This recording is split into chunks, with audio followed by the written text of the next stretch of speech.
Hi everyone, welcome back to my channel. I am here with my gorgeous Etienne, and look at how scrumptious he looks. I can almost probably officially declare winter over in Southern California. We had like 2 weeks of coolness and rain, and now it's gone, and like for the next week or two it's going to be in the 70s, so I'm not complaining.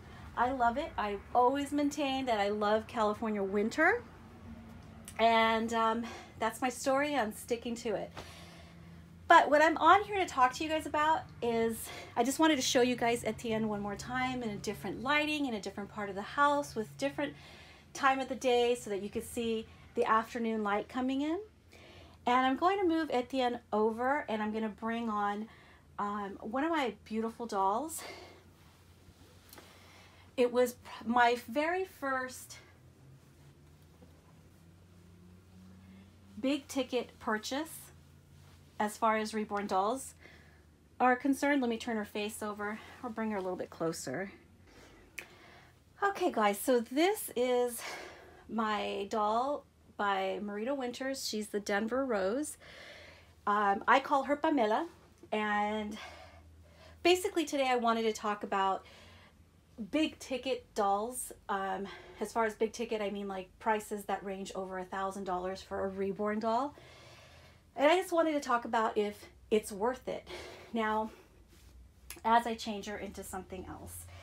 Now, after a couple years of collecting these dolls, I have to say that I've purchased dolls varying, like the prices of the dolls that I've purchased have varied from high to low.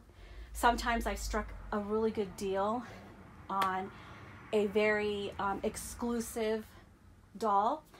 For example, Severine Piret is a master Iora artist. She's also a prototype artist, although this doll and the other doll I own by her are not prototype dolls. Severine still only makes one of each doll that she creates. So, make sure she's in the frame right. So, after a couple years of collecting dolls, and I was satisfied with some of the artists I was buying from, but this was a particular kit that I really wanted, and I felt lucky to find her one day browsing YouTube, pardon me, browsing eBay. I saw that this Denver Rose was for auction by Severine. So at that point, I decided, you know what, this was the first time that I was going to pay over $1,000 for a Reborn doll. So this is what sparked it all as far as what I was willing to expand, how much I would spend for a Reborn doll. It used to be lower. It used to be no more than $600. It started out, you know, me not wanting to spend more than $300. Actually, I'm lying. It started out with me thinking $100 for a doll is actually ridiculous. That's really how it started. I was like, oh God, $100 is way too much.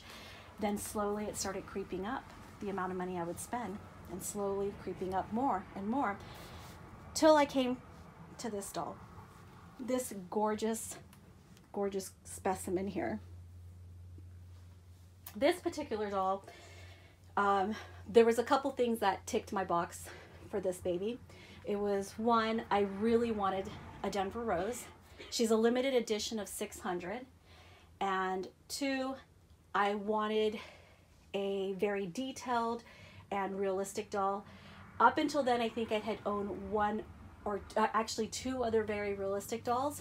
But this one, the style of the hair and everything was beyond what I had already owned. So it just ticked all the boxes for me, especially the fact that it was a kit that I really wanted as well. So I made this, I'd come to the decision that I was gonna throw my hat in that auction. I was like, okay, here I go. I'm gonna see this through. I'm gonna see how high it goes. I had a budget in mind, and unfortunately, that budget that I had in mind, I went over that. I didn't want to go over it, but it just happened, you know. It was inevitable. And that was the first time that I ever reached a point in my collecting that I was like, okay, I'm willing to spend over $1,000 for a reborn doll. Not that I ever thought I would never spend that amount of money. It wasn't like that. It was just the fact that I didn't know if I felt comfortable spending that sort of money on a doll. So I was in the auction. It went over, the auction towards the end went over what I wanted to spend. And I thought about it and I was like, okay, it's only going like over 100 what I wanted to spend. Before I knew it, it was going over 200 what I wanted to spend. Again, 300, 400, 500 over what I was willing to spend on the doll. Did it break my bank? No. It was just the number that I was fixed on and what I felt was reasonable in my own time, at that time, looking back, for a doll of this caliber by this particular artist. So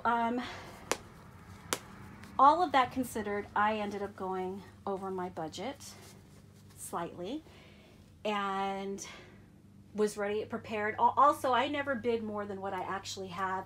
I'm not the type of person who likes to do layaway or deferred payments on my dolls because I want instant gratification. If I'm paying for something, I want it right away.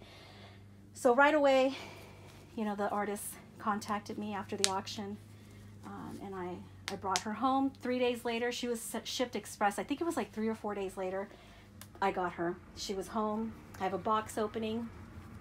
You guys can check that out. And I was super, super happy for her, to have won her. I kept her for about a year, almost a year. And as my collecting and experience started to change, I started realizing that, I started thinking back then that, okay, these dolls, we never really get what we paid for if we ever decide, you know, is it worth spending over $1,000 on a doll that you may end up selling eventually? So I had to be certain, and I felt it at the time. I was like, I'm 100% sure. I adore this kit. This is a kit that I want in my collection always. I feel like this artist has, you know, this artist's rendition of this kit is optimal. It has everything that I'm looking for. The color of her hair, her complexion, the artistry, the realism, everything. So I hung on to her for a while.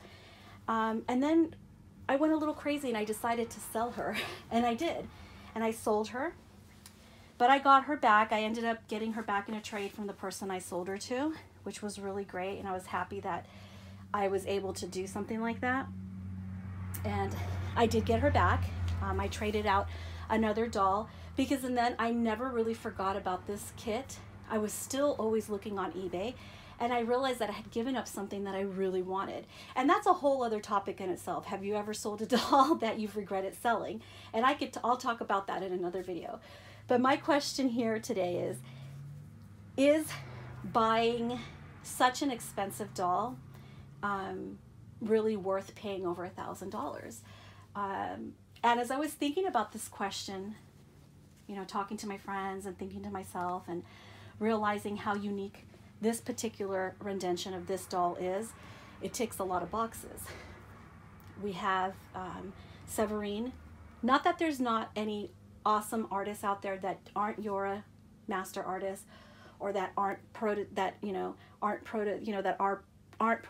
artists. There's a lot of artists out there that are really great. I'm not comparing, you know, having titles as that, you know, titles doesn't make you a better artist or not. So that's not what I'm here to talk about. I'm just saying, for me, I felt like it was, the value in this doll really lays in a lot of things. The realism, the quality of the materials used in the doll. Also, who is the artist? Is the artist important in our reborn community? Is this, and by important, I don't mean that they're not an important person, but is their work important in the reborn doll community for collectors who collect the way that I do, looking for prototype dolls or prototype artists? There's nothing wrong with collecting that way. Everybody has their own way that they want to collect in this hobby. That's my disclaimer. There is no wrong or right way to collect dolls. It's just the way that you end up finding out and learning about yourself and what kind of collector you want to be as time goes on. You end up deciding, oh, okay, I'm the type of person that wants dolls exclusively by prototype artists. I'm the kind of collector that only has prototype dolls. And I actually know somebody, I'm friends with someone who only has prototype dolls, okay? Well, actually, she has a few others here by prototype artists, but the majority of her collection consists of nothing but prototype. #1 prototype dolls, too. Usually she has the #1s. But back to my point is, so what were the things that I considered why it made it worth spending what I did? So I talked about the realism, the materials used, the name of the artist, and where, you know, in what kind of status that they've reached within our Reborn doll collecting hobby. And so those things, how many renditions, like how many versions of this doll does this artist make? So I started thinking about Severine, and I'm considering the value of my beautiful little, tiny little thing right here, my beautiful Pamela. And as I considered all of these things, I realized this is why I've determined that, yes, it was well worth spending all the money that I spent on her on my eBay auction. Mainly because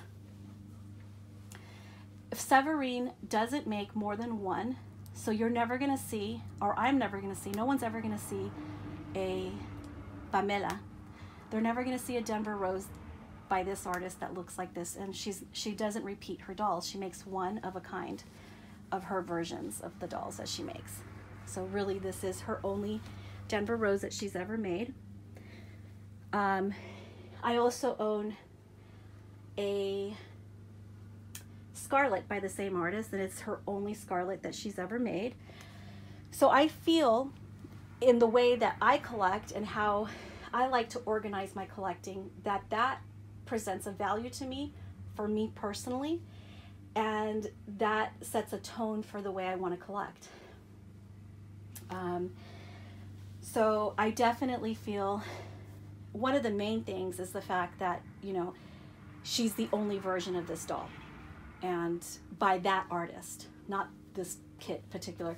Also, this kit is another thing about this kit is that she's a very low numbered edition. She is like 138 out of only 600 or 650, something like that. So Marita Winters also, she didn't make a lot of this kit. So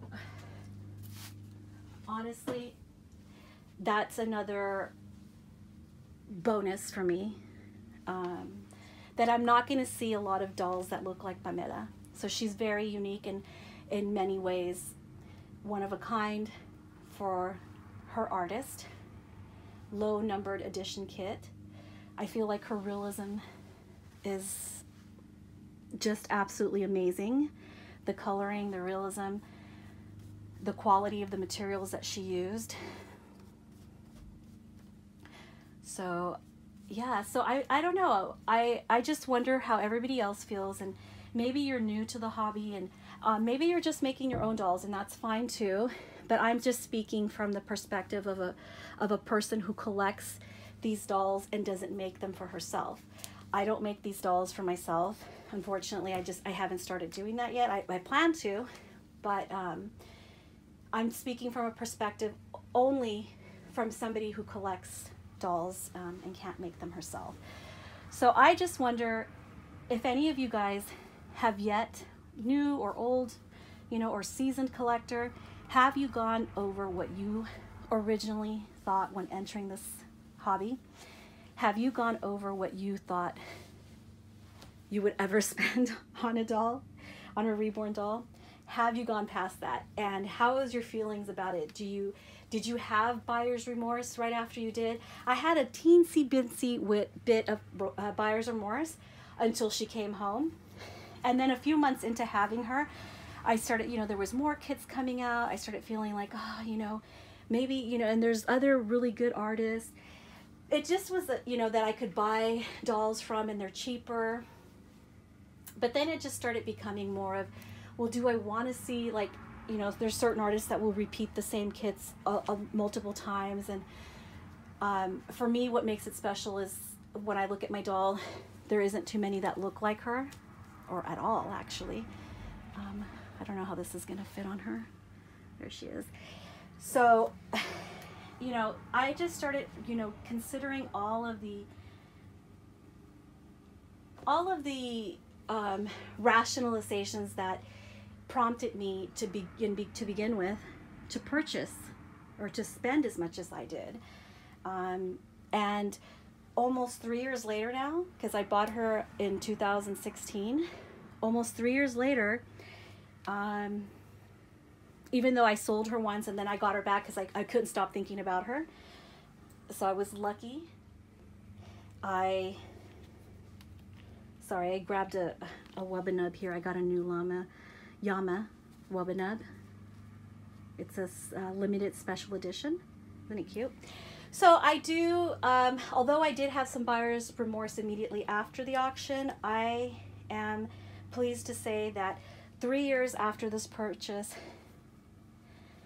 I am still loving this baby a lot. She's one of my, actually I can't say I have a favorite in my collection. I don't want to say that, but she's my all-time dream baby.